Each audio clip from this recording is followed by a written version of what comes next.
Hola familias, bienvenidos. Les saluda su amiga Gina Cal Ortiz, deseando de todo corazón que esta semana que ya ha iniciado sea en compañía del Padre, el Hijo y de su Espíritu Santo con sus hermosos y maravillosos y acompañantes ángeles.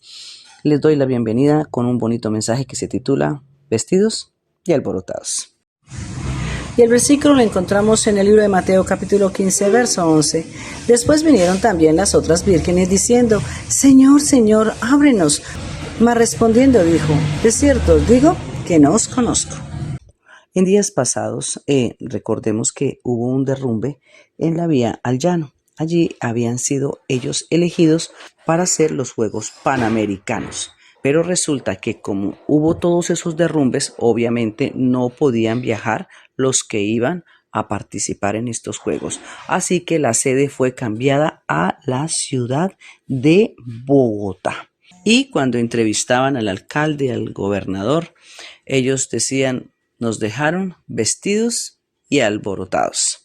Y así fue. ¿Por qué? Porque todos habían hecho ya provisiones y decían que todo esto se había perdido, que los hoteles iban a perder, que los negocios iban a perder. Mucha gente estaba esperanzada en todo este evento que se iba a realizar allí en Villavicencio. Ellos habían alistado absolutamente todo. Los escenarios estaban listos, habían barrido, acomodado, uniformado a la gente, hablado con las autoridades, todo, absolutamente todo estaba listo.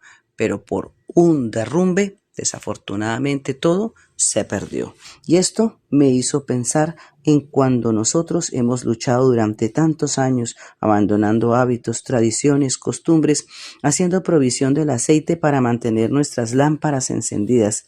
Pero resulta que se vienen a nuestras vidas esos torrenciales de lluvias, de derrumbes representados en pruebas, en dificultades, en pérdidas, y tapan nuestras vidas de acceso para seguir con los planes diseñados por Dios. Y por ese torrencial de problemas, de ataques, de personas, de persecuciones, porque recordemos que las muchas aguas son gentes, muchedumbres que se levantan contra ti y contra mí y nos taponan tanto nuestras vidas espirituales, que ese cupo que usted y yo creíamos tener asegurados, se lo trasladamos a otro o sencillamente lo perdimos. Porque bajamos la guardia, porque dejamos de orar, porque no miramos otras estrategias al lado de nuestro Dios para poder seguir avanzando. Miremos el ejemplo de Bogotá. A ellos fueron trasladados los Juegos Panamericanos, pero aunque tengan torrenciales de lluvia, porque el clima de allá no es nada aconsejable o nada muy bueno, ellos que ahí permanecieron. Llueve, a veces sale sol, pero ese sol sale con viento helado, frío, que lo envuelve a uno, que le quema a veces la cara, pero que por encima de eso la gente avance hacia sus labores, hacia sus diligencias, hacia sus estudios. Y así es nuestro deber espiritual también, seguir avanzando en nuestra vida, siguiendo los pasos de nuestro Salvador. No detenernos, tomar de esa provisión y ahora sí, como dicen, reinventarme, mirar cómo la utilizo para mi retroalimentación, para mi bienestar, para tomar esa fuerza y pensar, porque tengo que pensar y reflexionar y decir, ¿por qué tengo que permitir que mi nombre que mi vida sea borrada del libro de la vida del Cordero? Toda la provisión que junto con el Espíritu Santo he logrado, he perseverado. ¿Por qué mi lugar ha de ser entregado sea a otra persona? Porque recordemos algo, familias. Dios nos da las fortalezas, Él nos da las armas con que nosotros pelear. Recordemos en la reina Esther cuando habló con el rey Asuero y él le dijo: yo no puedo hacer absolutamente nada, es una ley, ¿sí? Está sellado con el anillo del rey, pero sí puedo darles la autorización de que hagan armas y que se defiendan. Dios nos da las armas para nosotros defendernos contra los ataques y las tempestades que cada día arrecian a nuestras vidas, porque cada día, si tú buscas más a Dios, si clamas a Él, si estás en oración, si estás en actividad, gestionando vidas espirituales, ayudando a otras personas, siendo instrumentos poderosos de Dios, vas a tener unos torrenciales terribles, porque el enemigo no va a mirar, el enemigo no va a dar tregua y él va a hacer lo imposible por desanimarte. Dice Ezequiel capítulo 18, versículo 24. Sin embargo, si los justos se apartan de su conducta recta y comienzan a pecar y a comportarse como los demás pecadores, ¿se les permitirá vivir? No, claro que no. Todas las acciones justas que han hecho serán olvidadas y morirán por sus pecados. ¡Wow! Tremendo. Nada de esas provisiones, de esas fidelidades, de esas buenas acciones, esas obras misioneras, todas esas cosas buenas que hicimos no valdrán nada. Nada es nada para ser salvos. ¿Por qué tengo que ir? Ahora preguntémonos, ¿por qué tengo que ir a formar parte de los tizones del incendio que va a haber en esta tierra? ¿Por qué tengo que entregar mi cuerpo, todo lo que Dios me ha dado, para ser instrumentalizados por Satanás, para el mal, para desgracia de otras personas y para la mía personal? Porque si yo le entrego mi cuerpo, mis ojos, mis manos, todo mi ser, mi mente al enemigo, él me va a utilizar, pero cuando ya me haya utilizado, él me bota como un bagazo y me deja ahí y esperando que podamos tener todavía la puerta de gracia no se haya cerrado y volvamos otra vez a Cristo. Pero ¿por qué le tenemos que permitir eso al enemigo?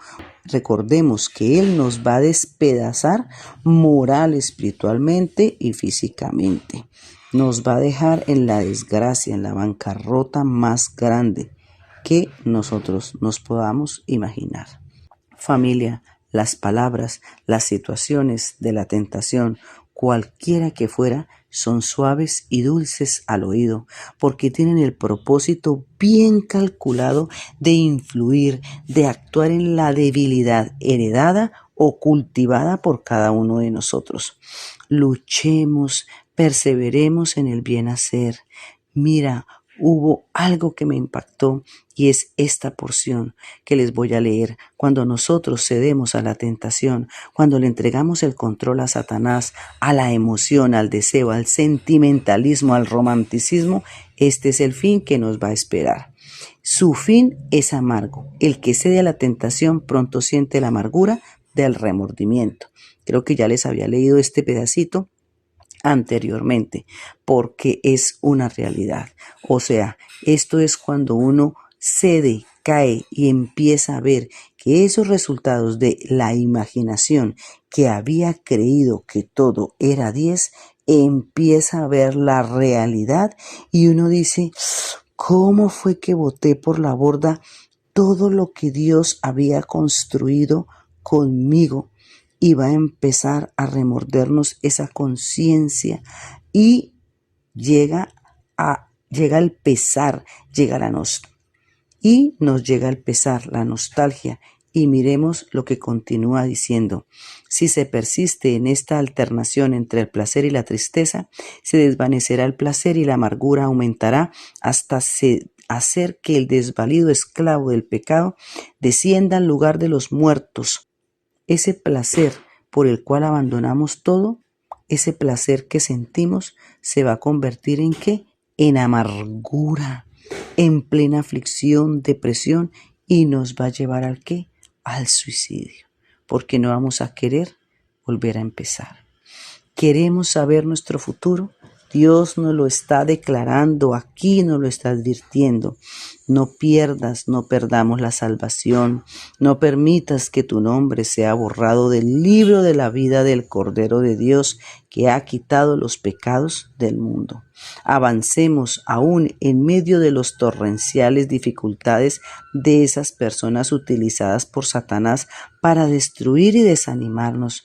Dios los llamará y reprenderá tú y yo sigamos para que formemos parte de ese pueblo que estará en las bodas del Cordero y no nos quedemos, como dicen, vestidos y alborotados.